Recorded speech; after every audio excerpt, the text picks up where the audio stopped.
दक्ष police news, पहिले खाकी मग बाकी। या ठिकाणी मी भारतीय जनता पार्टीचा कार्यकर्ता आहे। मला मुख्यमंत्री महोदयांनी, देवेंद्रजींनी आणि गिरीश भाऊंनी या ठिकाणी सांगितलं होतं, गणेश आपली युती आहे, आपल्याला माघार घ्यावा लागेल। मी कोणतीही कमिटमेंट न घेता, कोणताही विषय न करता त्यांच्या शब्दावर ही माघार या ठिकाणी घेतलेली आहे। कुणाचा फोन आला होता माघार घेण्याआधी? वरिष्ठ नेत्यांचा कुणाचा?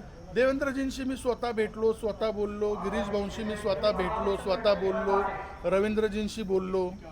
आपण आता जिल्हाधिकारी कार्यालयाच्या बाहेर पण गाडी 5-10 मिनिटं उभी होती, नेमकं काय चालू होतं? नाही, मी गोकुळ गीतेंच्या माघारीसाठी त्यांना विनंती करत होतो, हो। पण त्या ठिकाणी जो सकाळी त्यांचं गिरीश भाऊचं ठरलं पण होतं की विड्रॉल द्यायची, पण काल काहीतरी कुठल्या तरी आपल्या एका मतदाराकडे, नगरसेवकाकडे कुणाल दराडेंनी काहीतरी आईवडिलांवरनं शिवीगाळ केली, त्यामुळे मी त्यांना रिक्वेस्ट करत होतो की विड्रॉल देऊन टाक आणि विषय सोडून द्या। पण त्या मनस्थितीत तो नव्हता, तो खूप चिडलेला होता, त्यामुळे मी त्याच्याशी बोलतो। पण मग आता काय गोकुळ गीते माघार घेणार? आता ते गिरीश भाऊ बोलताय, त्याच्यावर गिरीश भाऊ निर्णय घेतील। अवघे 10 मिनिटं उरलेले होते। तर अवघ्या 10 मिनिटात पण काही पण होऊ शकतं ना। हो, पण मग ते जिना चढता चढता उतरता राजकारणात निर्णय बदलतात। म्हणजे जवळपास आहे का आता ते माघार घेण्यासाठी? माहीत नाही, मी तर तुमच्या फोनवरनं बोललो ना, तुमच्याशी जो माणूस बोलत होता त्याने फोन मला गाडीत दिला त्या ठिकाणी।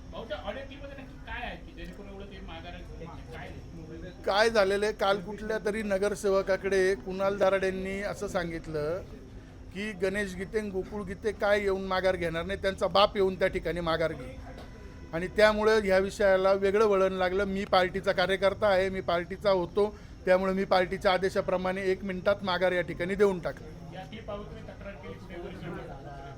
नाही, आता मी तर कोणाला सांगणार नाही, कारण आता किती कोणाला सांगितलं, आपल्याला सांगितलं युती धर्म पाळायचा आहे, तर आपण युती धर्म पाळला आहे।